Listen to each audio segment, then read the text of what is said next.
Snoochie Boogie Snarky Hoochies. I am tired. I am also Tom. How's it going, everyone? Welcome to our second part of Dogma. I have Chris and Eddie here again on another lovely Sunday. God damn it.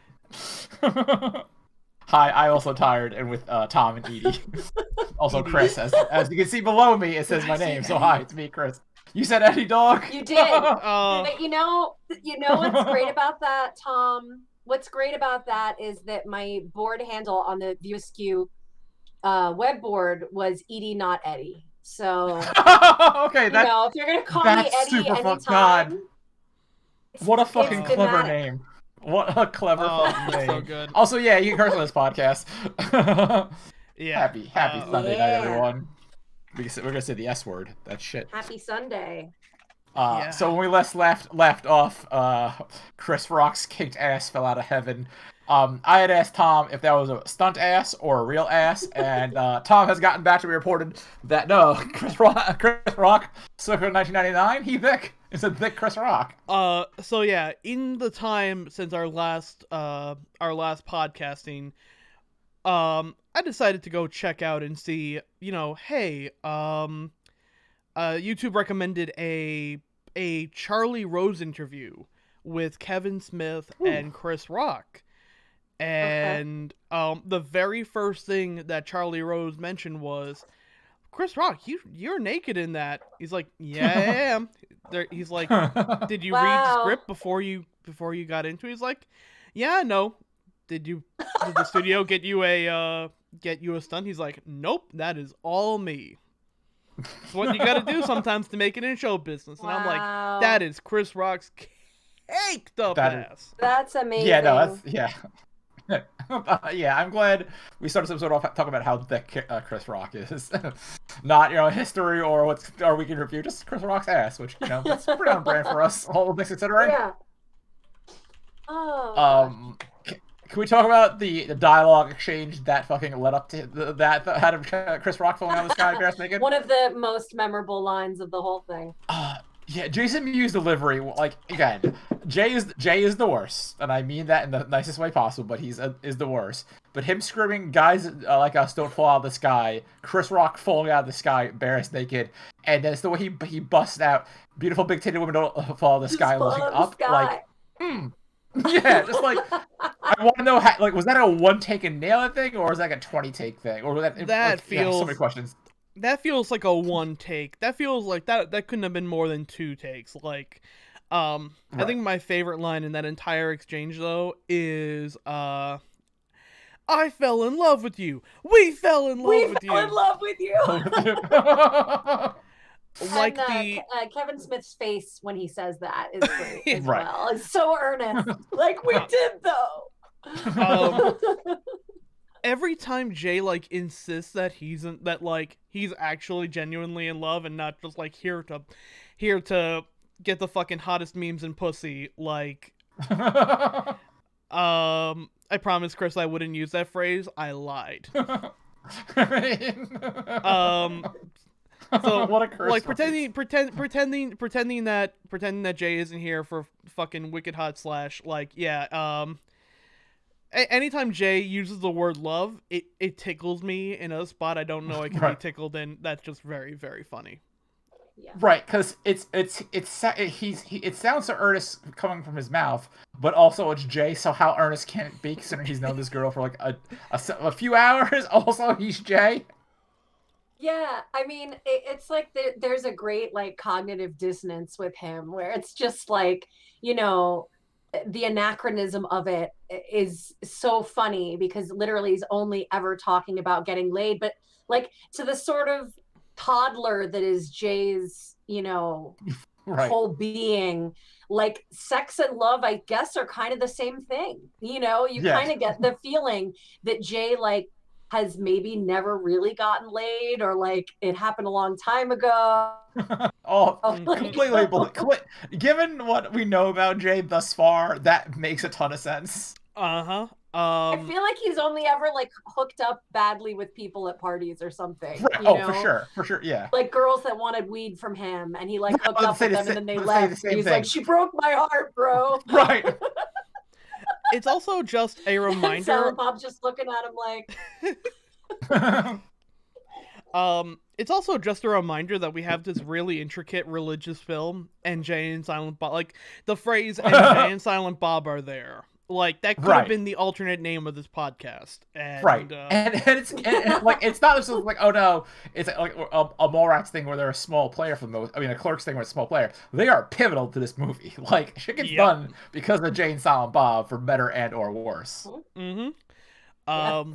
So Chris Rock's caked up ass falls down from the sky, and immediately Jay's reaction is "kill it, kill it." Sounds familiar. Right. Also, the fucking I love the fucking throwback to fucking. It's just like Con Air. You think there's a message written on this dude's body? Yeah. Shout out to Con Air and Nicolas Cage. That movie rules. Actually, I will take no questions. I will take no questions. You must watch my Con Air podcast. That's never gonna happen. Anyway. Yeah. I once got pulled out of a bad trip by someone talking to me about Con Air. So it's a magical film. As far as I'm concerned, I'd taken was it much? No, it was acid. I was on a bunch of acid, and someone decided to mess with me in college because this person was lacking a soul a lot of the time. Ooh. And I just went into a really bad trip, as you will when someone starts messing with you and pretending they're peeling your face off. Oh, why it was not cute. No, that's a bad thing. It was really not cute. Thing. And it really was shitty. And so I was just like, kind of it just turned me the wrong way. And I was feeling really sad. And a lot of people were trying to talk to me. And I just felt like that awful feeling in the pit of your stomach. And one of my roommates, bless her, Jess, who is now a mother of two, and deservedly so, because she pulled me out of this bad trip. She just sat down and just started talking to me about movies, and we started talking about Con Air and like how shitty great it is, and I felt myself coming back. So like now Con Air is like a very dear to my heart. You and Nicolas Cage both. It is a film that has been destroyed because of the Homestuck fan base. But that's a story seen Con Air for another podcast. Let's not. Yeah, Tom. I made sure Tom could legally not talk about Homestuck in this podcast. I had papers signed. Did I write and sign those own papers? Yes. Are they legal? Who's to say? But as long as no one actually sees them. Yep. So, but yeah. Back to Dogma. So I think I talked about this last week, how I watched this movie for the first time on Comedy Central. Yes. And thus I did not see the actual version of the movie for years. They played the same clip on the Charlie Rose interview I talked about earlier, which is the only way I could ever quote this scene. "You knew Jesus Christ and knew him. Brother owes me $12. That is not the line that they use in the movie. No. Wow. He says a Trevor word. But it's Chris Rock. Did you find out if that was his ad lib or not? I believe it was his ad. I'm almost positive. Yeah. I think they actually. So I have a theory, because that was the version of that they actually put in the film, but like it's not a bad ad lib. That is definitely him saying, "Brother owes me $12." I am like almost positive that "Brother owes me $12" is what was used in the film, like in the script, and Chris Rock ad libbed it, and Kevin Smith was like, "Fuck, that's a really good idea. I should say that word more often in Clerks 2."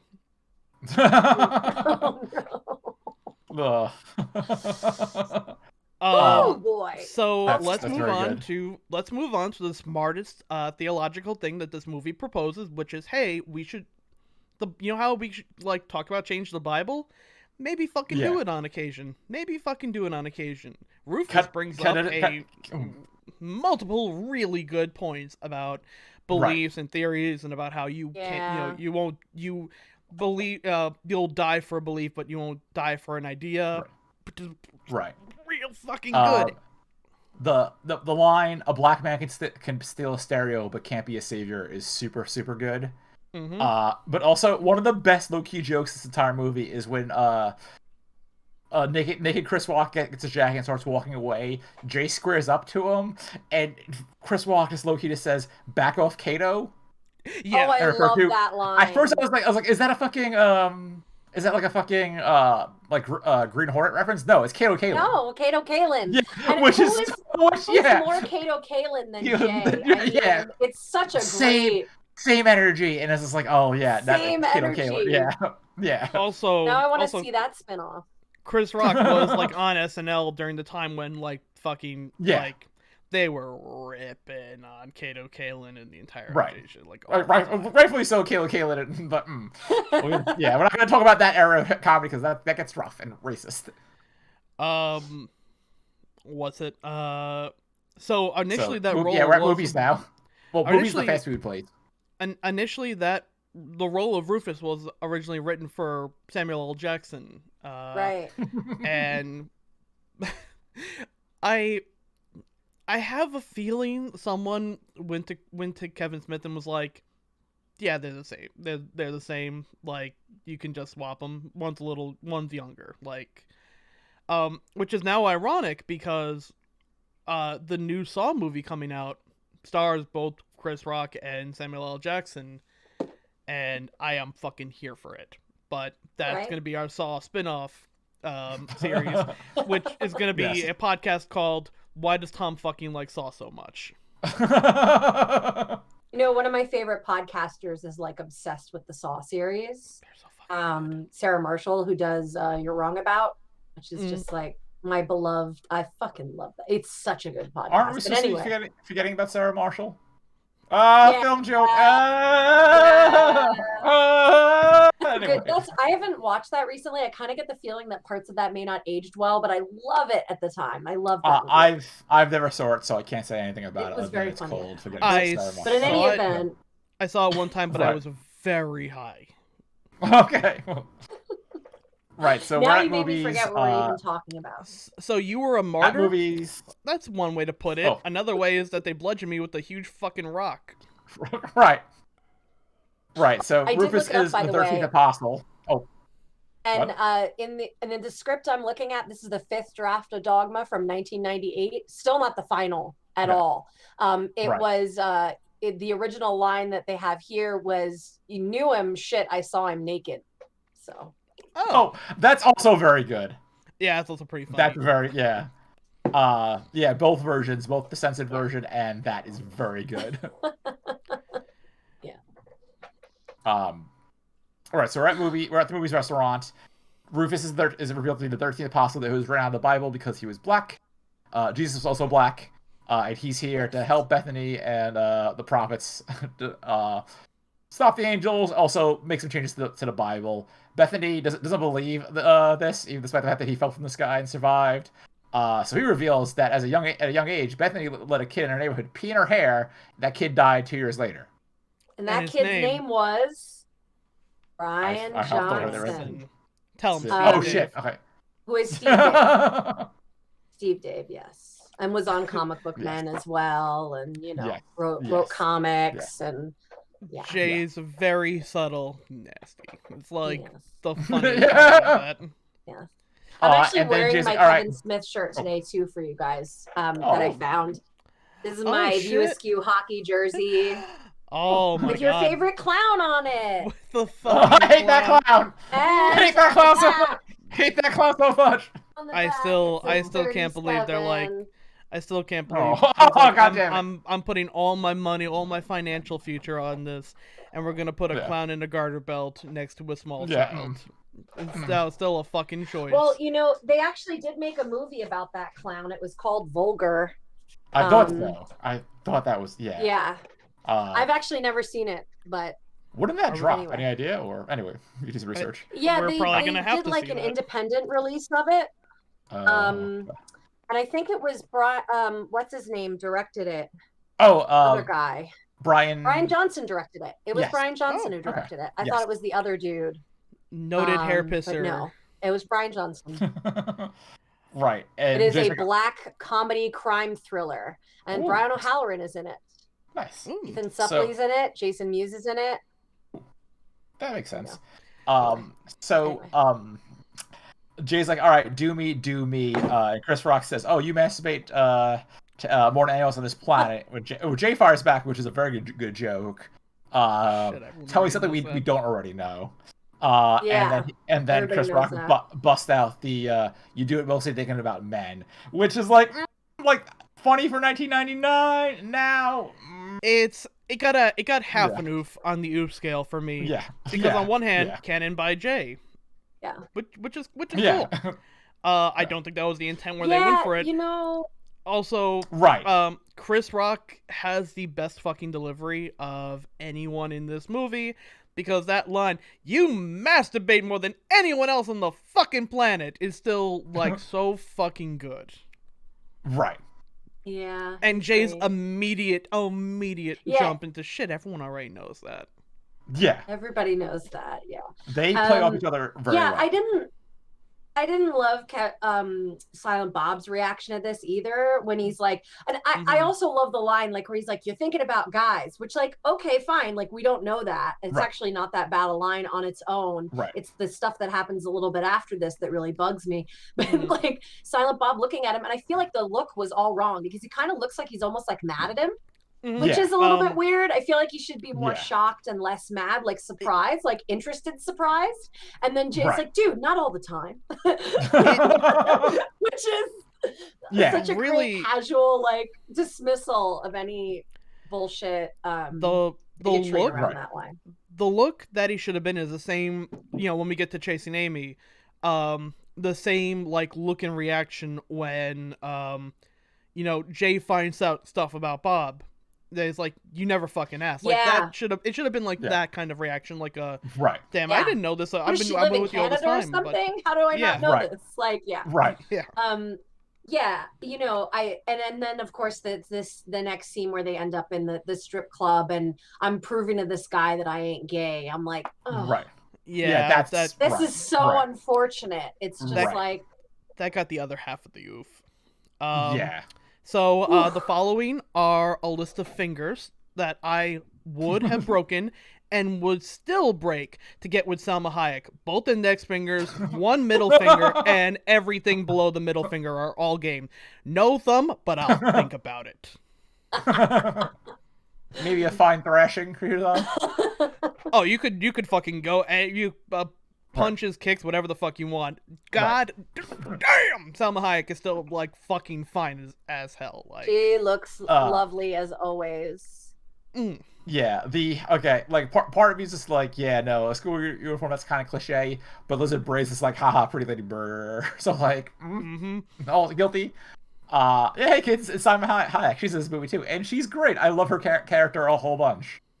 It wasn't just the schoolgirl outfit for me that made me kind of like initially, because I'm with you on that, Chris. I always get a little like, I don't want to say like, because the lizard monkey brain go burr, Right.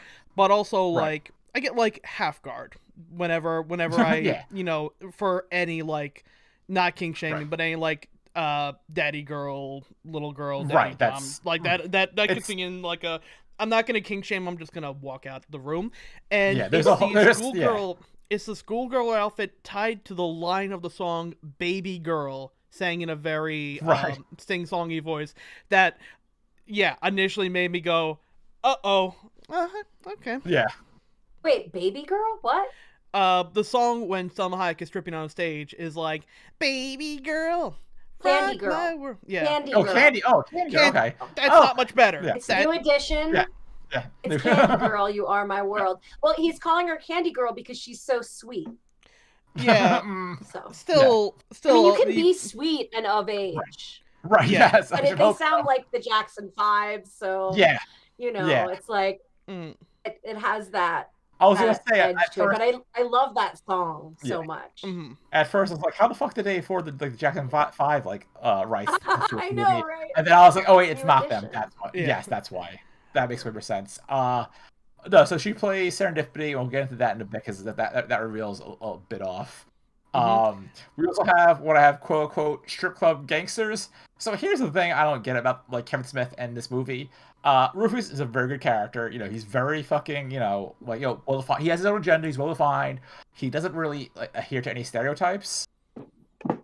The strip club gangsters, though, are very much white dude riding black people in 1999, and like there isn't like it's bad. It's bad. So cringy. This whole Yeah. like, and this is actually part of a longer scene, where and I don't. It seems to me like they might have even filmed part of this scene and just cut it out.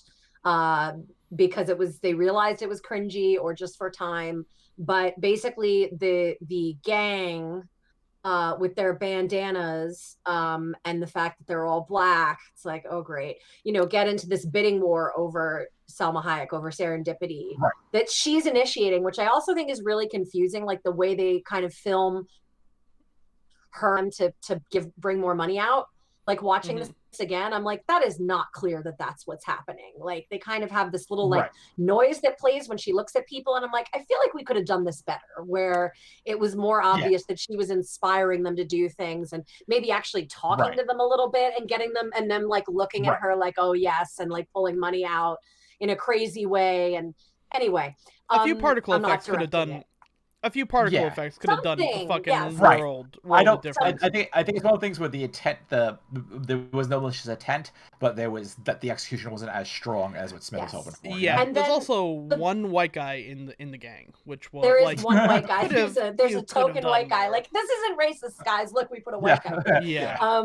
It's not selling it. But like after this, the gang members get angry at Jay and Silent Bob for outbidding them, getting her attention, whatever, and they get into a fight. Right. And there's a whole like fight scene that is unseen, which is why they're like, oh, they made us members of their gang. They say that later. Right. It's because there's a whole fight scene that's happened. And I think it's because they are supposed to do like a Fat Albert impression, which thank God that's not in there anymore. Yeah. And also there's a really awful speech in the original script that is honestly, I can't read it because it's so bad. He's threatening Jay.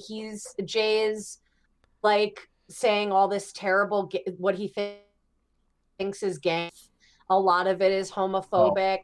He describes certain characteristics of the gang members without me going into detail there, but okay. Wow, that's bad. It's really bad. It's like Kevin Smith in the original script had like a weird Quentin Tarantino moment. He was just like, I'm just gonna go for this. It's gonna be funny, and thank God thought better of it. It's definitely awkward because it's the bidding war, and then next time you see them, it's Jay going, we're in their gang now. And I think it's because Silent Bob does a Fat Albert impression.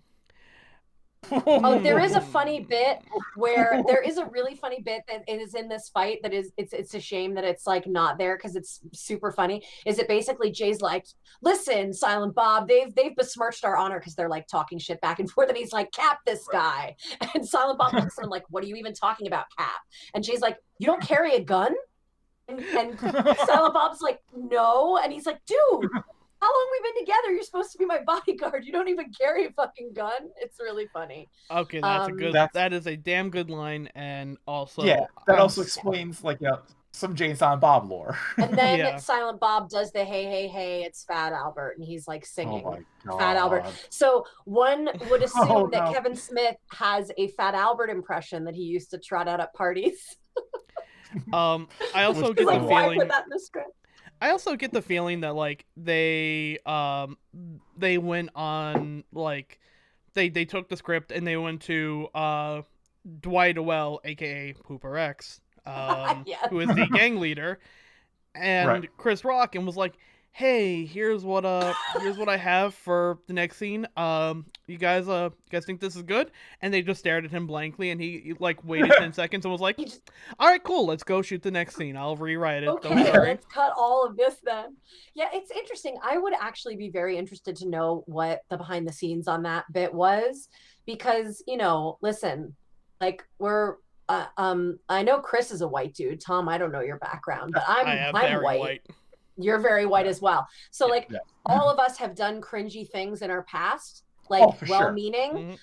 So I'm not at all trying to like cancel Kevin Smith here on this or anything like that. I don't want it to come off that way at all. But like, if you think back to 1999, like there was some shit that like people would say, and like it's not cool, and it was never really cool, but you were insulated, and so you didn't know. I would be very interested to know like what happened there with Kevin. It's definitely, that's just kind of fascinating. It's definitely, I don't think he's intentionally being racist. I just think he was drunk. drop the ball, and it's there. No. So we cut back to our friends the Angels, who have now arrived at Movie HQ, and they go and visit the board members a visit, and we get this very fun scene of Matt Damon just chewing scenery. He talks about voodoo. And we also get some good fun jokes in the background. Other movie characters such as Surly Duck and Pat the Monkey King. I want to see. I want to watch that Surly Duck movie so bad. Surly Duck looks great. Yeah, Pat the Monkey King is the haha funny masturbation joke, but Surly Duck is a character concept I get behind. I have so many questions about that. It's basically Howard the Duck. Yeah, right. But I want. I was about to say I want to see Kevin Smith do Howard the Duck. I was like, do I though? Do I though? I mean, you could start the comic and never finish it. Yeah. That's a joke we'll get into in the next podcast. We're talking about Kevin Smith's bad Spider-Man comic. But anyways, yeah. So that's a great like monologue scene. I kind of feel like that whole kind of side plot with Mubi, as much as I really love this scene with the two angels, I don't know why it's here. It just kind of takes up a lot of time that I feel like could have been better spent in service to the actual story. I mean, I guess it's kind of trying to like establish that these angels are evil, that they're a threat, and kind of so that when at the end when our friends are coming up against them, you have like a feeling of menace, that they are dangerous. But like, I don't know, it seems like a lot of time to be spending here, and I'm just not quite sure why, like, the movie plot line at all. I think it's there to remind you that Loki himself is like a fanatic, and yeah, Barnaby is just like, no, I just want to go home and go back to normal, which a systematic execution of an entire board of directors, even though they've done several sins: adultery, sexual abuse, homophobia, underage child sex, elder abuse, and environmental crimes. Like, you get, they're bad people, and they're here to do some Old Testament justice. Yes. And yep, that is exactly what. So again, I talked last week about how this movie is like trying to reconnect with your ex by trying to rekindle the shared interest that you had years ago, and failing to acknowledge that they can evolve and grow as people in the time that you weren't together. Nothing shows that better than this entire subplot. This is showing that Loki and Bartleby, neither of them have really taken the time to kind of read the New Testament, show how God's opinion might have changed, and they did what they knew best, which was punish sinners, which, I have my notes here. All of these people are the fucking worst. The worst. Right. Loki did nothing wrong, except if you want to be a Christian about it, we are taught that that confronting our sins makes us better people. So New Testament pushes confronting your sins, learning, and making the world a better place, and the Old Testament is turned to a pillar of salt and fucking die.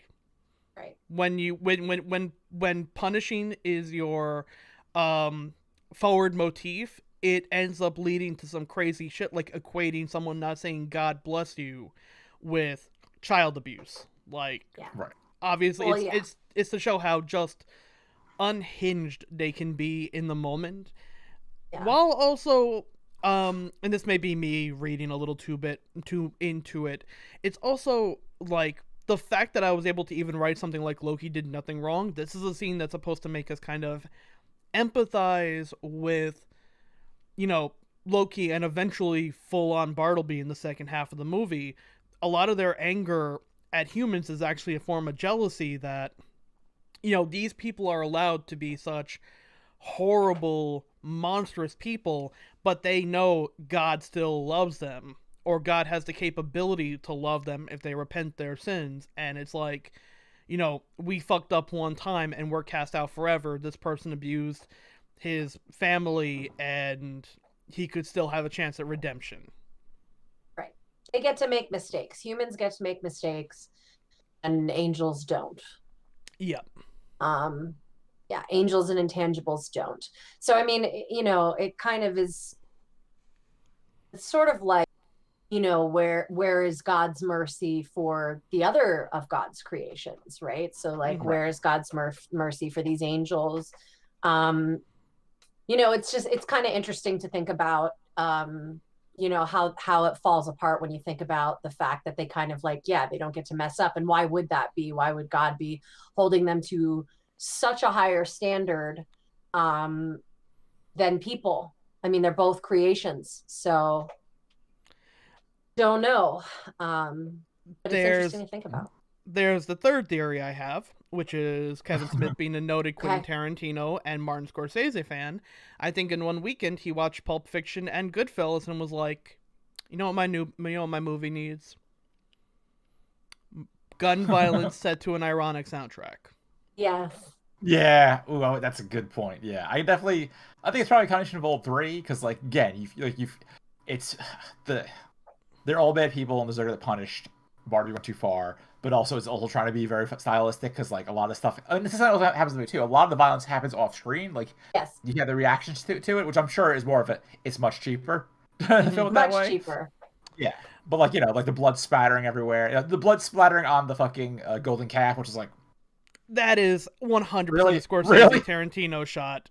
Yeah. yeah, As well right, as yeah, going back to our conversation last week, when the smooching seaman and seaman smoocher were making out in the back of the bus, the scene where there's like some prog rock playing while Loki they have like the zoom in of him taking out the gun and holding it out, like that is 100% a Tarantino Tarantino. Yeah. shot right there.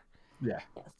So that's probably gonna be the most likely answer. Was he's like, well, I Right. haven't had the opportunity to really pay homage to these directors in my other films so far.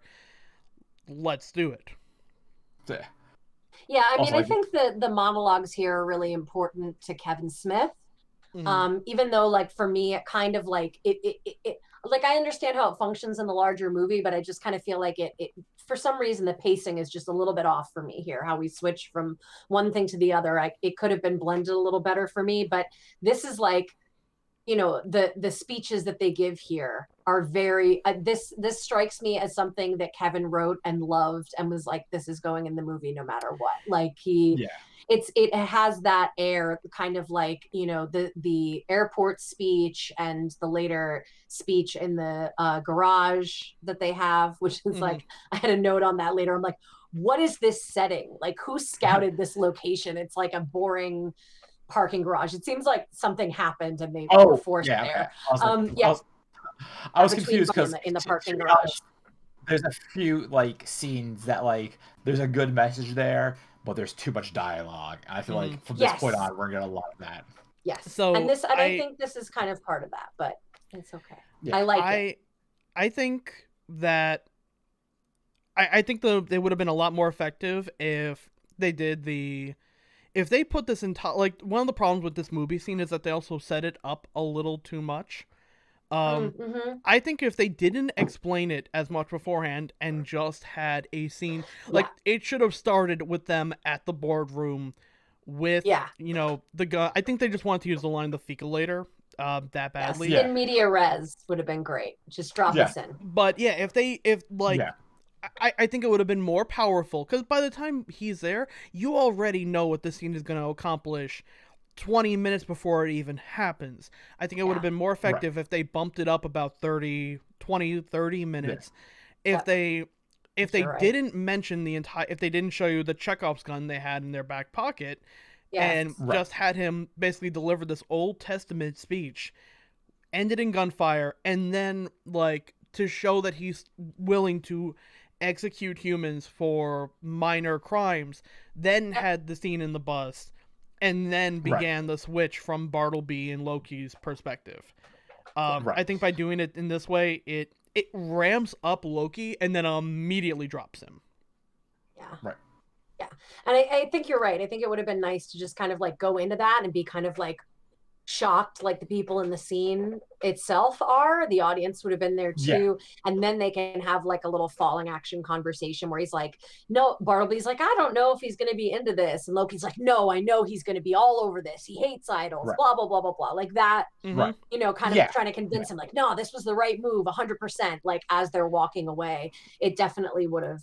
I Shoot think the you're gun right, first, Tom. then literally, Yeah, right, if you're shoot gonna first, go ask questions later. if you're gonna pull a right, Pulp Fiction, pull a full Pulp Yeah, Fiction yeah. where Yeah. the gun goes off, shoots Phil Lamar in the face, and now you have to deal with the consequences of it. Right. So again, going on to scenes that go on way too long. We go back to the strip club bar, and we get some. It's basically info dump time. It Yes. serendipity pops in, gives us a backstory. Also, like the fact that they like also point out that she doesn't have genitalia, much like the matron, and I forget, Rufus. Yeah, Rufus obviously has one. Like that's Yeah. weird, Rufus and it does. seems like It's small yeah. Rufus Metatron doesn't. today. Yeah, right. It's The small fact that Rufus was today, kind of weird. but it's kind of Yeah. cold out. Yeah, they mentioned first time we dropped the last Scion bit, which is going to come to play later. There is I didn't have. I'm trying to decipher my own notes. R/ / poopy time / Bible hates women. We have multiple oofs in a row. Almost every We have oof in so the many movie oofs here. takes Yeah. place in the strip club. What defines a Yeah. woman falls between her legs? Big oof. No, it fucking doesn't. Yeah, Big no. oof. I Look, wrote here, oh, 1999. hello, 1999. Yeah, Yeah. yeah. Holy nope. Oof. Oof. Yeah, I'm glad it's the only time they use it. bomb. You don't get the quintuple oof that Mallrats got, but still an oof nonetheless. The poop monster. Kevin Smith really wanted to make the poop monster happen. God. So, I know Kevin Smith likes Hellboy, and I know Kevin Smith really likes poop jokes. But again, I feel bad for dunking on this because it's an old ass fucking it's an old ass movie. You say that now. That scene sucks. It's just like it's I don't know. Like it just didn't work for me. So bad. It's like I appreciate him trying to do like it seems like a traditional special effects for that with some CGI poop sling in there, but it sucks. It's a cool idea given like the lore he builds up around the monster, but it sucks. So apparently there's a scene with the end where it's supposed to come back multiple times in the film. It's supposed to be kind of like a thing chasing them, and then at the end something happens with it, which we'll get to when we get to the end of it. But one, Ethan Suplee as the voice of Norman is like I'm sorry, this is the only way you could make it into the movie. Ethan Suplee, you're a great actor, and I love you. Right. Two, as much as I hate the shit demon, I love all the cutaways to it, where Serendipity will say something like "piece of shit," cut. Yeah. It stings. Yeah. Cut. Right. Those are really fucking good. Yeah. I love how this movie. I talked about this a little bit last week. It spends so much time praising John Hughes as a Silent Bob, being a big fan of 16 Candles, and then Serendipity remarked about how she influenced 19 of the top 20 grossing films of all time, and then she proceeds to shit on Home Alone, which, hey, guess what? That's a John Hughes joint. Yeah. I do like the line, leave it to the Catholics to ruin everything. As a Catholic, that's not raised Catholic. Very good.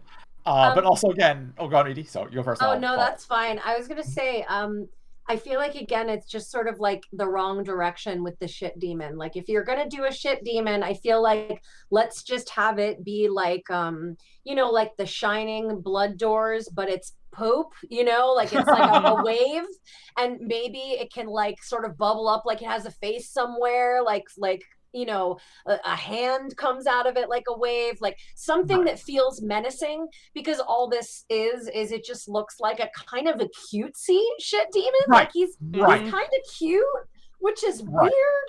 I have you'll get this joke. I have looks like a Scotty Young drawing in a way. Scotty Young is the guy, and again, he's an amazing artist, but he's mostly famous for doing the Marvel Baby variants for 100 years. Thor, he's made a ton of money off that. He's not going to take offense to this. It's like a chibi shit demon. Yeah, right. It's too cutesy to be intimidating, and like Edie said it was like Edie's beef with the shitty teens is my beef with the poop demon. Okay, there you go. Yeah. I mean, the shitty teens, I'll say, is way more successful to me than the poop monster, which is really saying something. And the punchline of dispatching the monster is so lame. Like, why? Oh, fuck God! First thing first, we have to point out the bad gangsters are killed off screen. Also, let's smoke them. It's just like, Kevin, did you have several black people on set? We know this. Just please talk to any of them about how they should actually act. Yeah. Let's see. I But also yeah, have Silent Bob destroying the demon with aerosol, which knocks out strong odors. Kevin, because Kevin, I Kevin, feel like come on. Come I on. feel like that was he got the note from the studio like, hey Kevin, get rid of the shit demon. He's like, you want me to get rid of the shit demon? Fine, I'll get rid of the fucking shit demon. I spray it with the poop spray. There you go. Yeah. Yeah. So this makes, is this the first time Silent Bob takes out a celestial being, or the second time? I lost. First time. Yeah, the first time, which is a fine, that itself is a fine running gag, but like, yeah. I was glad we all hate the shit demon. Before we jump from the scene, I also have other favorite lines that I have written down here. You have no say in the editorial process. I appreciate that. Okay. I can inspire others, but have no ideas for myself. Big fucking mood. Oh yeah, that was. And you people don't celebrate existence; you mourn it. Ooh, that yeah. It's not that what you have faith in; it's that you have faith. Ding ding ding. There's the best line in the movie. Print it out, Again. put it in every fucking church because hey, that's what people are fucking up. Yeah. So then that scene ends. We get to a bus station with a nice cameo from Guinevere Turner as the bus station attendant. Yes, I have note on that. The Gwen Turner, who Gwen Turner is named for in Mallrats, who did Go Fish, cheerful indie lesbian flick from like the early 90s and is very hard to find. But yeah, she's great, and she's working for Darris Bus Lines. If you noticed, the bus logo is Darris Bus Lines. Yeah. She was also in American Psycho, with probably one of the funniest lines in the movie. Aren't you a lesbian? You went to Sarah Lawrence College. Yeah. I grew up 5 minutes away from Sarah Lawrence College. So I wanted to go to Sarah Lawrence so bad. I got waitlisted. It was like a great tragedy of my life that I got waitlisted. I wanted to go so bad. I would have had such a wonderful gay time there, but alas, it was not to be. But if you try enough, the gay stars just didn't align. I did okay. I did okay at a state university. I definitely queered it up. So that's like God's work. So it's fine. Right. But yeah, Go Fish is really cool. And Go Fish also inspired Clerks. Go Fish and Slacker were big influences on Clerks for Kevin Smith. Go Fish is also in black and white. Oh, okay. Filmed around New York City in the early 90s. She also gives the immortal line, I suggest you don't underestimate the drawing power of the Jersey state. Yes, yeah, which I feel like that's fucking Kevin Smith being like Jersey motherfucker, which is fine. Like, it's not like he's out there saying home of the best pizza and bagels in the world. No. I appreciate that, which is incorrect. Sorry from New York and sorry Jersey. It's very tongue-in-cheek, that line. Very good bagels pizzas, but the line's very good. And then hey kids, Jason Lee's back as Azrael. Would you guys mind if I put on a different hat and talk about this real quick? Get your comic hat on, my friend. So I'm just gonna go down here and take the Comic Chris hat. This is what we call about chilling, kids. So you the Angels and Azrael go to a random toy shop. They don't say which one, obviously. And this is the power of brand and chilling. We get a bunch of action figures in the background. What action figures, you ask, Chris? Well, hey kids, it's hit independent comics characters Man and Mage, from a noted comics then toy maker Graffiti Design. Graffiti Design also had the rights to look at the odds, Jay and Silent Bob merch. Yeah, so this is just like the shilling for the company. What makes Jay and Silent Bob toys? Which I, on one hand, kind of like, but also like, God bless Kevin Smith. That dude was ready to sell out faster than a California punk band, and I appreciate it. I mean, he also went out of his way to, I feel like in this one, put more stuff in the background. If you want to go look for it, which was something I really liked about Clerks and was definitely absent in Mallrats. So even just a little thing like that, having a story behind it is right. I think his jersey is Graffiti Designs. Probably Graffiti Designs is still around. They have the rights to like Kevin Smith, Can't read it. Kevin Smith, so they have their. I'm sorry, brain farted. Some Kevin Smith stuff, but mostly they have the DC Comics T-shirt license, and you're like, well, Chris, there's everywhere. No. They have the rights to make the logo T-shirts, which you can only get from them or an Under Armour. So if you want a Batman logo and to be like the actual Batman logo, you Right. yeah. Okay. Yeah. And like some Yeah. CW stuff. I have. They're like, this is also still, we're still in the realm of, firmly in the realm of indie here. So like, as much as it's like, oh, like it's sellout, at the same time, also like this is, yeah. You know, it's not like it's not like Marvel putting in. Oh, I don't know who the no. hell owns Marvel. Oh no! So I mean, sell out in like a fun, playful, lovingly way. Okay, cool. Yeah. But like, it's just like I'm not trying to give him shit. It's just funny because it's like no one was going to Toys R Us in 1999 and buying a Mad Men shirt. That being said, you should absolutely go and read Mad Men and Mage. Those comics are legit good. Like Kevin Smith was in good company. Yeah. So Azrael says, "Hey, everyone's out to murder you all." Obviously playing these dudes as fools. And having fun doing it. Oh yeah. Below profile. Yeah. Yes. Yeah. No more murder rampages. There's an oof line in there for sure. What's the oof line? I actually missed that. Is it R-word? It's you wouldn't want to look like a couple of fairies, would you? That got a new. Right. Okay. Yeah, I didn't even that didn't even like fucking register on me. I guess I was still like oofed out from the fucking poop demon scene. Yeah. So yeah, Azrael tells him to keep a low profile, and it starts really hinting that he might be, behind literally all of it. Then we get a great line, changing a belief is tough, ideas you can change. I completely agree with this. And then Matt Damon gives one of the funniest line deliveries in the entire movie in the most deadpan voice. So Jay tells us you're going to sleep with him. That line literally made me spit out the water I was drinking. Just to catch up. Now all our leads are on the same train. The angels don't know who the last sign the prophets are, and vice versa. And Rufus, the one person who would know what's going on, is currently sleeping on his shoe. Yeah. Like using his shoe as a pillow, which, as considering how much walking he did with the Jesus Christ back in the day, I think it's a cute little like visual gag. Also, just to be the continuity nerd, the first time we find out that Jay and Silent Bob are talking to Barnaby and Loki, they're recapping events from Mallrats, which again I like because it keeps it reminds you that everything is in the same universe, but it doesn't beat you over the head with it. Yeah. So I really like that. And then also this whole scene is great. Oh, go ahead. Yeah, this is like it's full of speeches, but these speeches are shorter. They have a point and they work for me. Yes. And also Matt Damon playing off of fucking Jason Mewes. Very good. Matt Damon pretending to smoke pot is one of my favorite things in the movie. Just banging on the table like, oh, it's good stuff. Yeah, it's as someone who's had to do the same exact thing. Yeah, because like again, I'm not gonna call the cops on you, but I'm not a fan of it, and like young Chris was super not into it. That's so I had right. I remember that about you, Chris. Yeah. You know what? It's also like to this. I remember I brought pot over to your house, and you were just like, I don't take to it well. That's my thing. No. And it's not a one time. It's a multiple. It's been tested.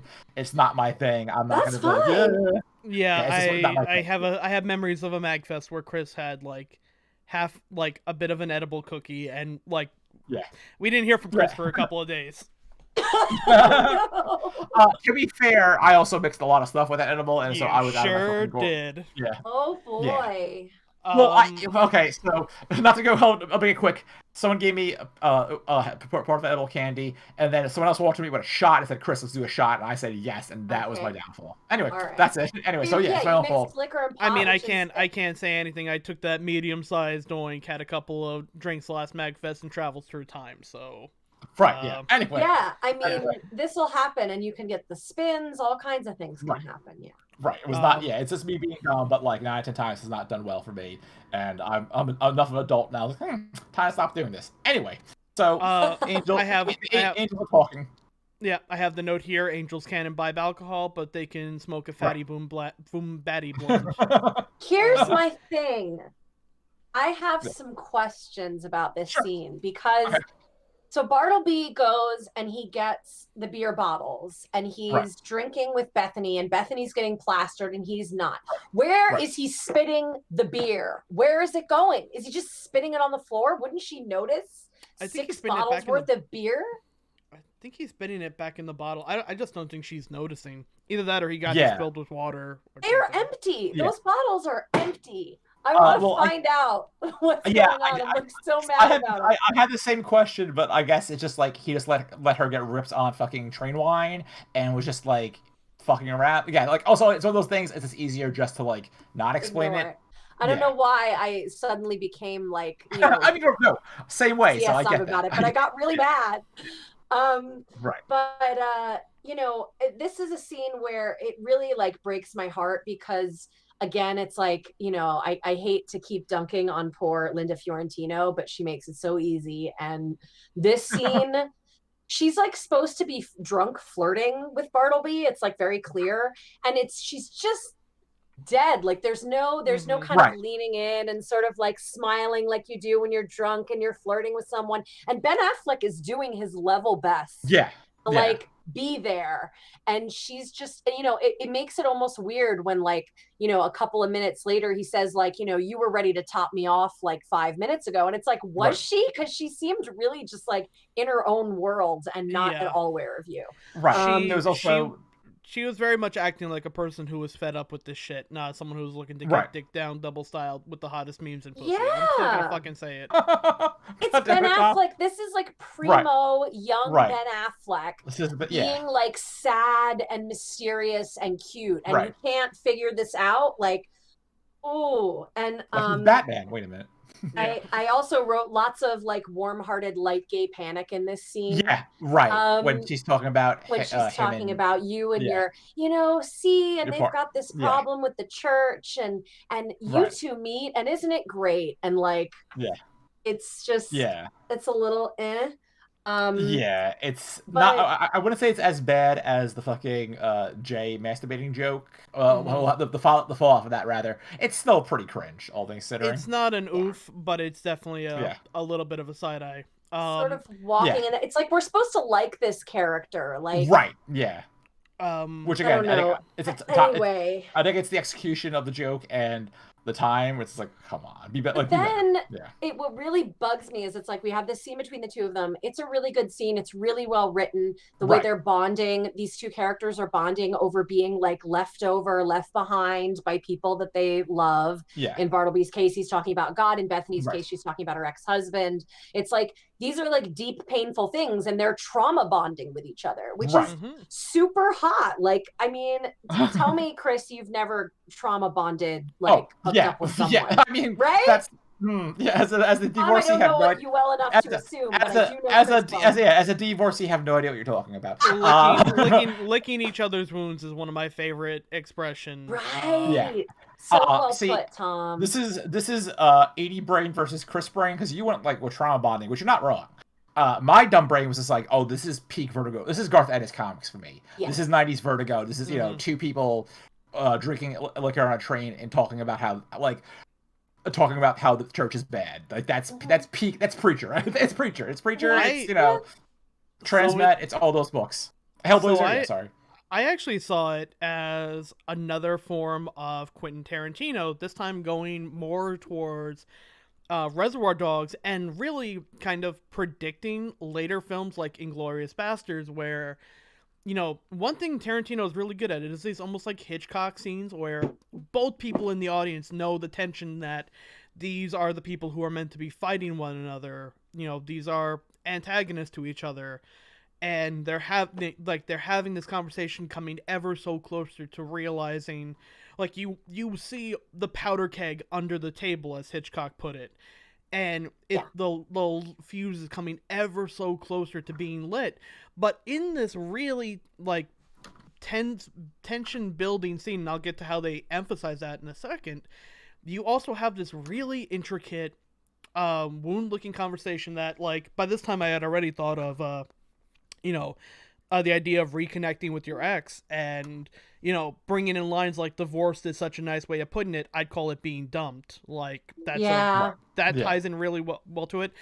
Just a simple idea that the phrase "God has a plan" is it's not wrong, Oh, but it's also the right. shittiest thing in the fucking world to Yeah. hear Yeah. when you're going through it. It's the same way, and Yeah. like, as someone who's been through it at times in his life, there are definitely like, I know hearing things like, "Oh, don't worry, there's someone for everyone," or "things will get better."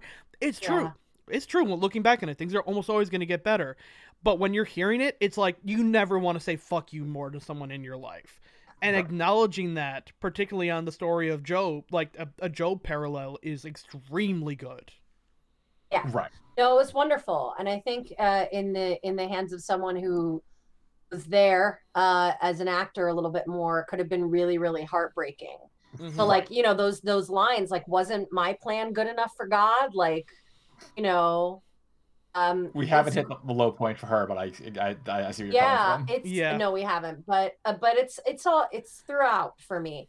Yeah. And but and what I wrote in my notes was like, oh look, engaged actors who get it all in one scene, when like Ben Affleck comes in and Matt Damon comes in and Chris Rock wakes up, and then they're all bouncing off each other, and the dialogue Right. is just great here. It's just like bang, bang, Uh, bang. Everybody's Even in it.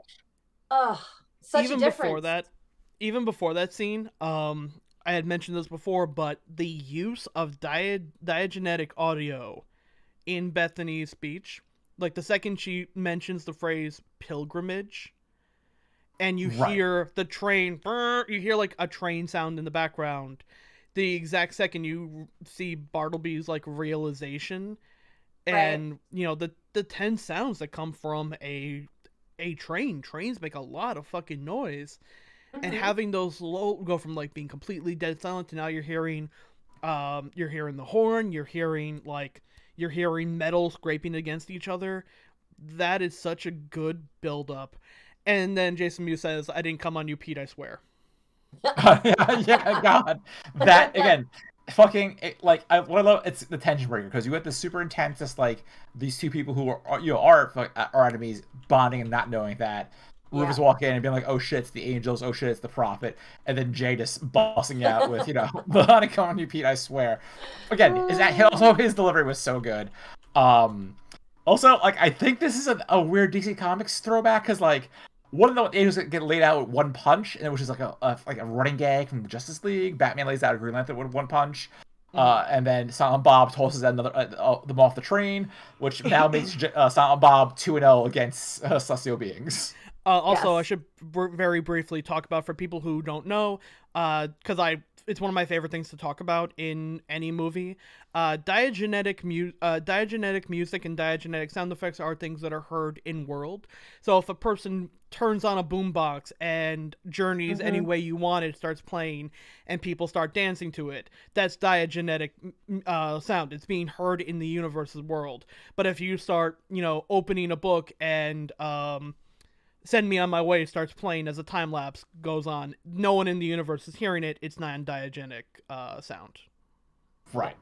And then Silent Bob looking at the other attendee, just going no ticket, which is Yeah. one, like it's a very good reference to Indiana Jones, and two, it's just like it's again a delight. It's a reference without beating you over the head. Like, hey guys, remember this movie? It works without it works if you know the joke, and it works without knowing the joke, which I appreciate. It's Speaking of also knowing oh, jokes, Yes. um, so do you guys know about the Schuler Bob thing?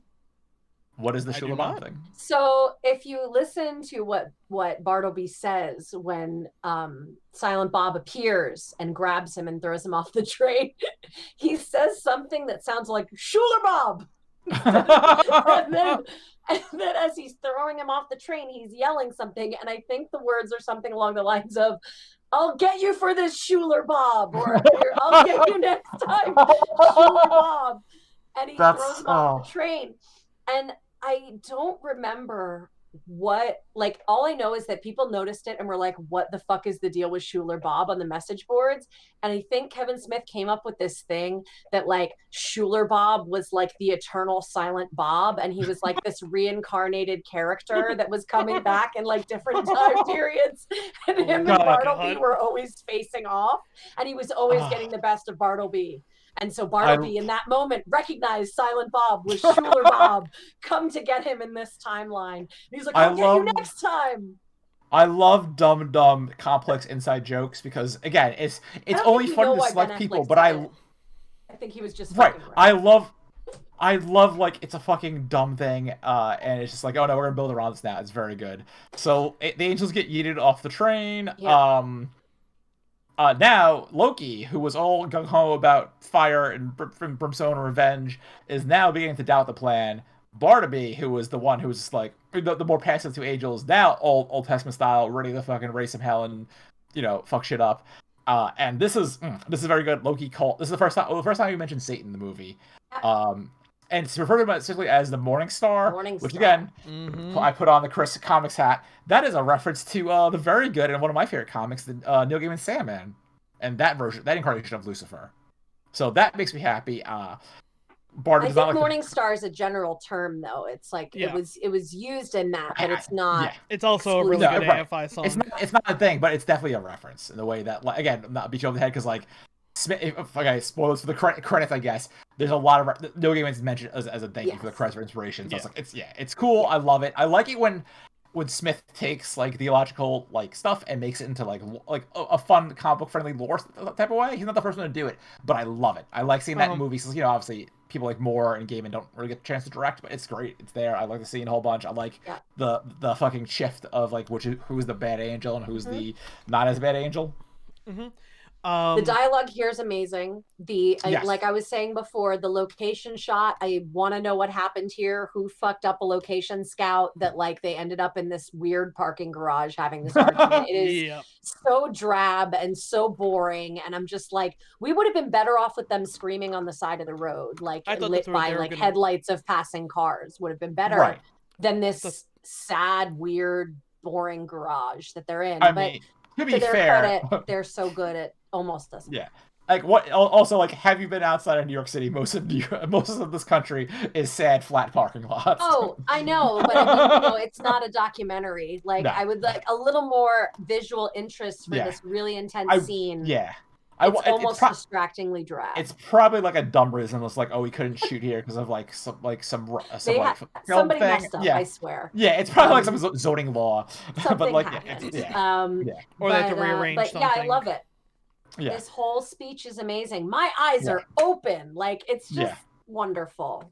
Having a great time. Right, because Affleck now as the Fanatic is super good because he's like he's what it's like nothing against Matt Damon, but Affleck's Affleck's the more superhero build. Why Damon's the more like buddy build. So like Affleck becoming the Fanatic works for that character a little better. Yeah. A couple things. One, nail cigarettes available at all Quick Stops. It was on a sign on the poster as well as on the lighter. Silent Bob was using a very nice, reference. We first saw that in Chasing Amy, right? Nails probably do. I haven't watched. Yeah, yeah. We're doing these out of order. Nails. Yeah. Find out in May when we watch Chasing Amy. In Clerks, it's pack of cigarettes, and they're like pulling Marlboros out and stuff that you can't really see are Marlboros. But I don't think nails are in Mallrats. You guys watch that, so you would know better than me. But I don't think they're not right because they're not going to have them smoking because it was a Paramount movie or Universal. Yeah, it's Can I just make one quick note because you mentioned that? What I like about Jay and Silent Bob's movie is that they're kind of scummy again, whereas Mallrats, they're cartoon they're characters of themselves. Because like, and I'm glad to have that version of Jay and Silent. Like they're still likable in a weird like anti-hero way, but they're still also two drug dealer and Kevin Smith in a trench coat. So like I like an edge to Jay and Silent Bob, but lowercase edge, not Jay says slur. Yeah. All right, anyway. So the thing I love the most about the speech and the flop over to them is, Bethany's issues are what really drives Bartleby turn over. And I think it, like, when you really compare the two of them, Loki being very Old Testament is very um emotionally detached. Like he's things are very black and white. Like you have good people and you have bad people. Um and that's what sets him off. That's what makes the entire movie scene happen.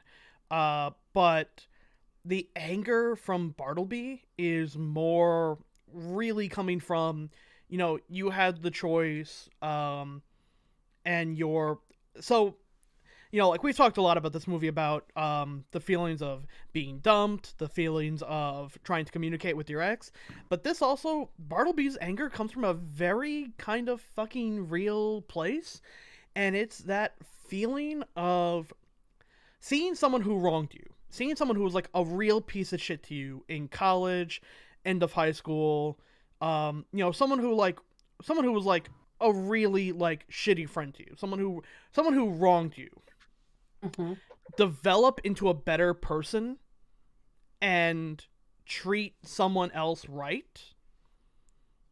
Like you want to think that you can be a better person, that you can move on, that you're suffering from a situation made you a better person, but there's also like almost a very real thing of like seeing someone kind of get away with being shitty to you. His anger at like, you know, these people these people had a choice and they squandered it. Like it's like seeing someone who, like, this guy cheated on every person he ever dated, was a prick to all of his friends, and now he's living comfortably, later on in life with, never having to like really own up to the bad shit that he Mm-hmm. did, or she. Yep. It's, that is definitely not a gender exclusive thing. Yep. That is a very real feeling to deal with, of like, am I a bad person for being upset that I never had to kind of face consequences for what they did? And that is a core tenet of the New Testament and Catholicism in general. Bad people can learn, bad people can grow up, bad people can evolve. And Mm-hmm. that's like one of the hardest things for everyone in the movie to come to terms with. That is the thing that turns Bartleby from neutral to full genocide. Mm-hmm. Yeah, I mean, they have very different reactions to meeting the person on the train. Like, Matt Damon, Loki comes away kind of like, these guys are all right. Like Jay and Bob, they were all right. Like Mm-hmm. they're just kind of I love. normal chuckleheads. Um, Yeah. and Bartleby comes away with, they're sending, God is sending one of his descendants to murder us. Like that's Right. what they're gonna do, Yeah. and this is bullshit, and I don't want to die. Right. And it and just is, I think it's weird because it's kind of like of course, like if someone sort of, if the powers that be, if God finds out about your little situation, your little plan to get back into heaven, like of course something is going to happen to try and intervene, like of course. But I think for Bartleby, it just sort of seems like for some reason this bit of the experience is the straw that breaks his back. Like it's almost like somebody snapping and burning their place of work down. It's like the stapler guy from Office Space. It's Yeah. like he just needed the stapler. If you just given him a fucking piece of cake at the group birthday and not gone by these lights, mean, All I wanted was a Pepsi, Mom. can Just one seem Pepsi. really huge. And she didn't give it to me. Yeah. All I wanted was a Pepsi. Just Pepsi. one Pepsi. That's very good. Very good. It's very also, human of Bartleby, actually. we forgot one thing that's kind of important during the whole the train scene. The first time Bethany refers to God with female pronouns is really slick. Like that's I was gonna have some payoff later on. So yeah, the angels have now kind of switched roles. Which one of those is the fanatic, and which one of them is like beginning to doubt the plan. We get back to Team Prophet, and this is a good scene. This movie is a good scene that could have been a great scene if anybody else is playing Bethany. Mm-hmm. because we got another info dump. Why? Yeah, I was like the 89. Not 80. This is the part. I was like 89 would be the same page because like she loses a shit finding out that she is actually has the Jesus blood in her, which again, good dialogue. Jay busted in with, "Wait a minute, does that make Bethany part black?" Yeah. Which again, The fact that he's it's also like inhaling a hit of pot smoke as he says yes, it, like the right, delivery is just right, beautiful. It's so right. funny. Because that's his takeaway, and it's like it's not him being racist or anything. It's just he's a dumb stoner, and that's his He's takeaway. such a Finding out dumb that stoner, his man. his Wait. girlfriend is related to the Christian Catholic Jesus, Lord Jesus Christ. Oh god. The scene of her freaking out and running away. It's painful to watch. It's Yeah. what's that bit from? Oh, that bit from The Simpsons where and Molly Burns is like, we've had 36 takes and this was the best one. Yeah. Was that? Yeah, it's that. It's that because she is. It's good that we're on like a video podcast, and if you're listening to this audio only, I apologize because this is her running. I'm gonna do a bit real quick. Oh, he's gonna do it. The pinwheel. Pinwheel it, Chris. Pinwheel it. Yeah. Like He's this flapping like- his arms like a chicken. it's it's supposed like, to be I her feel bad for- breakdown. Like Right, right, and like not this. If you want, listen, try and true breakdown filming is the hands in the face in the hands, or just smashing some ground, not fucking flailing in the forest and then having big No. splash attacks in a lake. Also, sorry to cut you off, Go Edie, ahead, go. but her, you can clearly see her nipples when she jumps in the Yep. water. And like, come on, wardrobe, do not let your female lead, your woman lead jump to a water without wearing a bra Yeah. and a white top. Because it's super distracting. Also, kind of builds on the hilarity in the super serious scene. it's Yes. supposed to be their garden, their Jesus doubting and the entire plan. The God, is this Right. really what you want? This is probably the most human Jesus Christ is in the Bible, and instead we get a fish that got poked with the cattle prod, flopping around. Also with the great line, but to believe a married couple never got down is just straight gullibility. That's just straight up That's a gullibility. Very, very good line. When I did the online Zoom reading of this script, and I did Bethany, and I was able to do this scene, halfway decently. Again, I'm not winning any awards. I don't really act professionally that often, but Did you flail wildly though? I did not flail wildly. I actually broke down. When she says, also, I had a little note. She goes, "I don't want this. It's too big." That's what she said. Like, missed opportunity. But that's what Jesus said. That's exactly what Jesus said. Wow. The enormity of it falling on her, feeling like she's not up to the task, like those are things that it's almost like, I would imagine, getting the news that somebody you love has died. It's just like the enormity of this, you can't even comprehend it. The idea that you're related to Jesus Christ, and feeling overwhelmed by that. There are a lot of choices you can make as an actor and how you show that visually, that struggle. And floppy chicken arms and high-pitched weird screaming is definitely a choice. I don't know why it was the choice, but it's not hard to actually bring the gravitas to that scene, and especially with Alan Rickman there doing his Rickman incredible best about, like, I wanted to make it all not true when that little boy Jesus said to me, "Take this away," and I wish I would have done anything to take it away. Mm-hmm. Brilliant. It's so heartfelt. Right. It's good dialogue. Yeah, Kevin Smith it's really good dialogue. Good Rickman dialogue, does a great job. and it's to an amazing actor. So it's great because like there's a weird, like, I don't know, for some reason I had like a weird Superman vibe that whole scene where he's talking about how like God can't talk to Jesus because they set up that God can't talk to humans because I had to tell him. Yeah, Chris, right. Chris, I don't know. I don't know if you've ever noticed this, but Superman just may be a Jesus allegory. Yeah, right. But I mean, like, right. I think that's why, because fucking Man of Steel is just like, hey, what if Superman, Jesus, right? Like Zack Snyder has the subtlety of a Mack truck on fire during the Super Bowl, Yeah.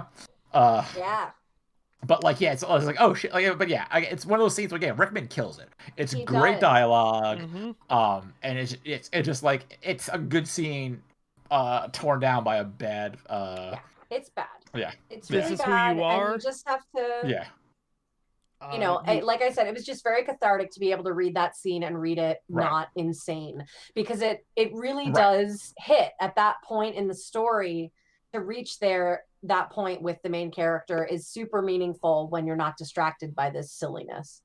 But yes, yeah, anyway, yeah, Also, the line "You are Bethany Sloan. No one can take that away from you." Very, yeah. very, very fucking good line. Uh-huh. right, like because Uh, my life is all a lie, that kind of a Right, feeling is a good. right, why doesn't Metatron just teleport them to the chapel? right. That I Yeah, had because that they. thought Oh, too. so I do have a question though. Why? So where do they teleport to in the first place? Because yeah, Metatron teleports all five of them. Was it four of them? Restaurant. It's like a Yeah, fancy right. restaurant. So like, Mhm. are we supposed to know what it is, or just like a fancy restaurant in I general? think it's just a fancy restaurant. Which again, going back to Jay, his reaction where he just looks at the blunt. the shit just kicked in. Yeah, yeah, fucking yeah, great, just great body humor by fucking Jason Mewes. Oh, it is great. Yeah, Yeah, it's good times. yeah, Um, I don't know why I have a note written here saying the sky is no limit. right. Yeah, you don't know.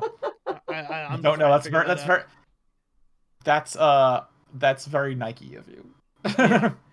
Uh, so basically they now know what they're up against. They know that the angels know who they are, and kind of they reveal that God is missing. Right.